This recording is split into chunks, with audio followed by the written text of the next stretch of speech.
listen to me. You think, well, what can we do to affect Elgin? One idea can change the political climate in the city. One idea can invade a school system and change the educational system.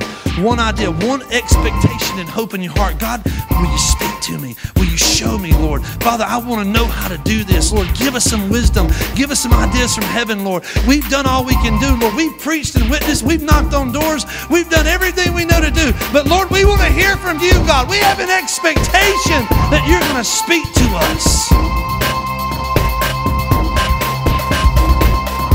I understand. I feel that sometimes as a pastor, that same way, that same frustration. I just want to go.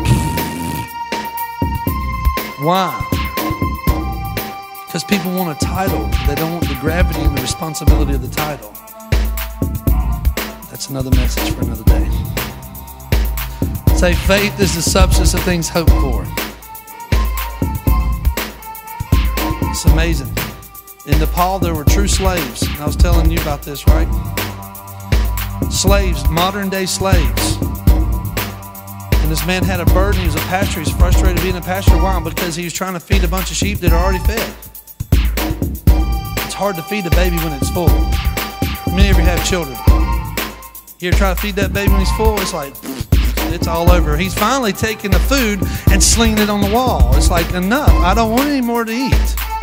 And sometimes that's the way the American church is. We're trying to bring revelation and fresh stuff, and they're going, oh, they don't want it. Just get it out of here. Yeah. So this man was just kind of frustrated being a pastor, and he was praying. He was sitting before the Lord. He wasn't straining. Ah!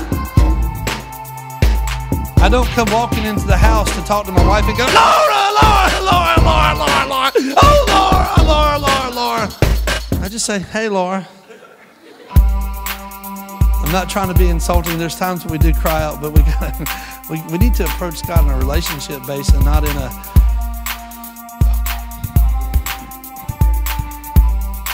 Well, if you come home next time to talk to your wife or your spouse and you do that, they're going to say, are you okay? And I think God's saying that to us because we treat him as this far-off being that's mad at us all the time when he's absolutely so in love with us and so not angry at us that he so wants to have a relationship with us. It's beyond your imagination how much he wants to love on you.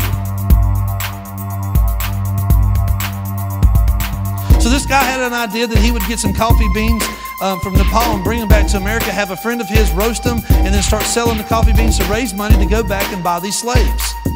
And it started happening. He would get this coffee, bring it here, roast it, and he started selling coffee, and he started making money, and he started going back to Nepal and buying slaves. And he started doing so well that he actually bought a piece of property and gave these slaves their own land. What a great redemption story. We were all slaves. We were in all bondage to sin. And so he's talking to all these slaves, and every one of them are getting converted because he says, the same way that I'm buying you out of slavery, somebody bought me out of my slavery. And it stirred up a ruckus in Nepal to the point that the government was upset because the thousands of slaves that were getting free and having their own land and beginning to prosper. It stirred up in the media, it stirred up in the political government there, and they let 150,000 slaves go free. Some of you are sitting here going, I just don't think God would ever do that with me. With that kind of attitude and mindset, he won't. He can't. He can't. He loves you too much to try to force himself on you. You need to invite him in and listen.